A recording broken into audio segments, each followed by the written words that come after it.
કે શાંતિ રાખજો તો પ્રોગ્રામ થશે, નહીં તો ધાબર કો.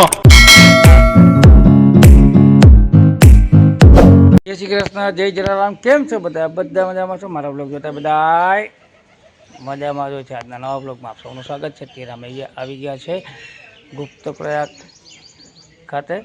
ત્યાં મહાપ્રભુજીની 67મી બેઠક આવેલી છે. ચાલો આપણે સૌ સાથે મળીને પહેલાં ગિરિરાજજીના દર્શન કરીએ. વિડીયોમાં બન્યા રહેજો. ચેનલને લાઇક કરજો, શેર કરજો, સબસ્ક્રાઈબ ખાસ કરજો.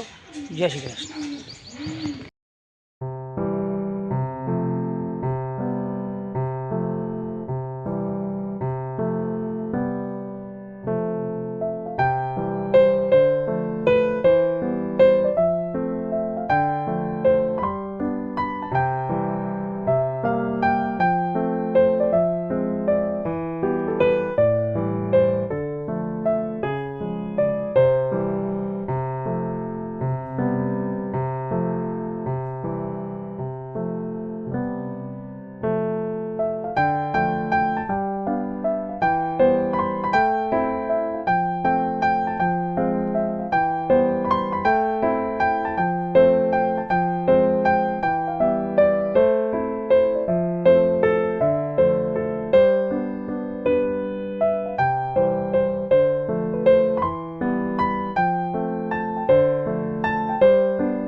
પરિસર આવેલું છે બહાર.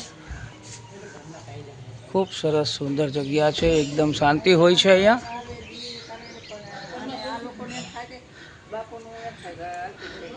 ફેમિલી સાથે પણ આપ બહાર ગામથી આવી શકો છો. જો આ સુંદર જગ્યા છે. સામે રોકાવા માટે ખૂબ સરસ સુંદર વ્યવસ્થા કરવામાં આવી છે. ત્યાં ગેસ્ટ હાઉસ પણ છે, જે તદ્દન વ્યાજબી દરે દર્શનાર્થીઓને રોકાવા માટેની સુંદર સરસ વ્યવસ્થા કરવામાં આવેલી છે. ચાલો આપણે એ પણ બતાવું. બેઠકજીની તદ્દન સામે આ ધર્મશાળા બનાવવામાં આવેલી છે, જે આધુનિક સુવિધાઓથી સજ્જ છે. જયભાઈ બ્લોગિંગની પ્રેક્ટિસ કરી રહ્યા છે. જયભાઈ, જય જલારામ.